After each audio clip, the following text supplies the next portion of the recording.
What's up, movie fans? Guys, the newest Marvel Cinematic Universe movie, Eternals, just came out in theaters.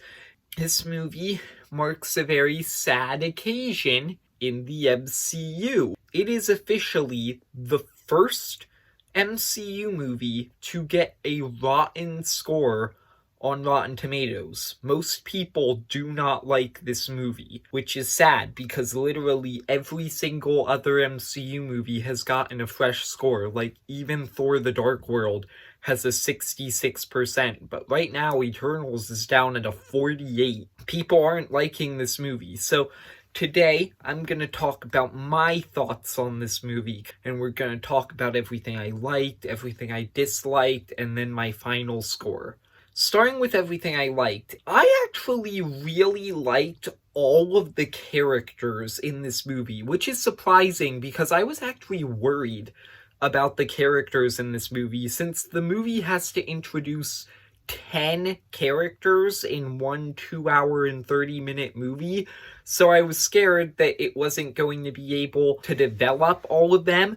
There are a few that get less development than others.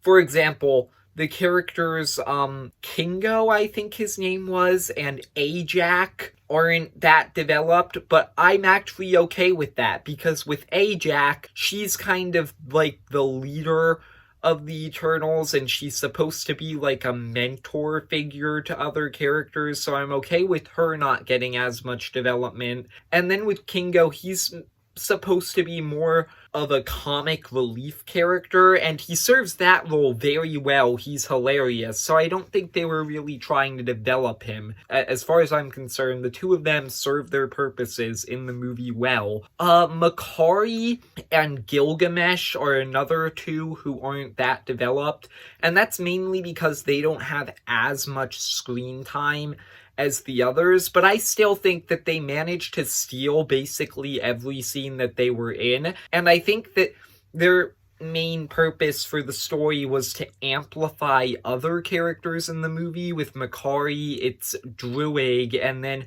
with Gilgamesh, it's Thena, and I think that they served that purpose well. In my opinion, the other 6 characters are really well developed. Like, they have great arcs, you understand their motivations, they're just great characters. Druig and Festus, I think, the two of them had very similar arcs. They're trying to get all of the Eternals back together to save the world, and Festus and Druig are the two who are kind of hesitant to join, and they kind of need to be convinced. Then there's Sersi, who is the main character of the movie, and honestly, I think that she actually had a better version of what Shang-Chi was going for with its main character arc. In Shang-Chi, he was kind of like trying to live up to his full potential, and in Eternals, Sersi, at the beginning of the movie, it's established that she kind of underestimates herself, and throughout the movie, she's learning the full extent of her powers. And then Sprite is another great character. Like, obviously, they're all, like, immortal, so they've lived forever,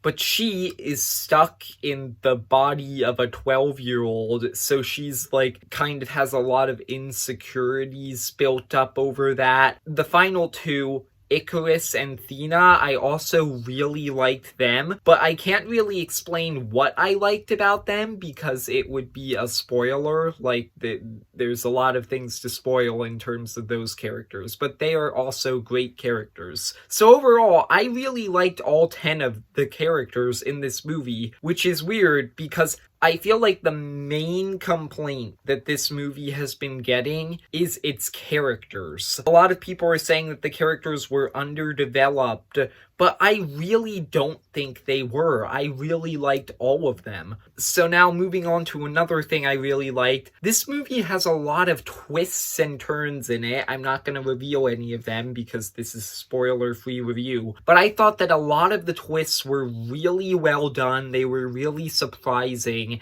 And I just overall really liked the way that the movie handled them. The last thing that I'm going to talk about that I really liked about this movie were the action sequences. 2021 has really just been a great year for action sequences with Marvel, specifically in the movies. Black Widow had great action. Shang-Chi had great action. Like, Shang-Chi has some of the best action in the whole MCU. And now this movie also has very well done action sequences. All three of those movies have very different styles of action, but they're all still, like, really great.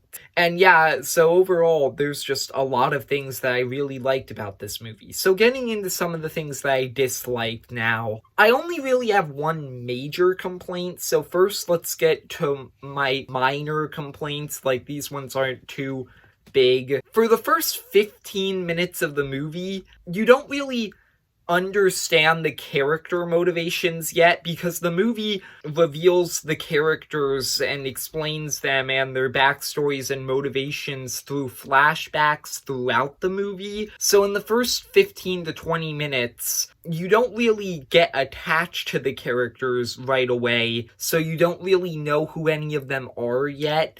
So I wasn't really interested in the characters within the first 20 minutes, but after that I thought that they were really great, because then the flashbacks started to come and I really started to get attached to them. The other minor complaint that I have with the movie is during the final battle, I could tell that there were some plot lines in this movie that needed a bit more time to breathe, but overall, they had to introduce so much stuff within 2 hours and 30 minutes, and I think that overall, all things considered, it did a fantastic job. So even though during the final battle there were some things where I wished they got a little bit more development, this movie would have been like 3 hours long if they had given them more development, so I feel like overall, it was justified. The one major problem that I have with this movie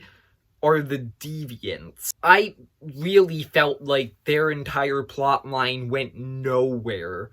Most of the deviants in the movie are these big monsters. There's one deviant that is sentient in the movie named Crow, and they don't even say his name in the movie. That's just like on the internet, his name is Crow. And he's barely in the movie, and by the end of the movie, I just feel like they did not use him in an effective way. He was not a good villain.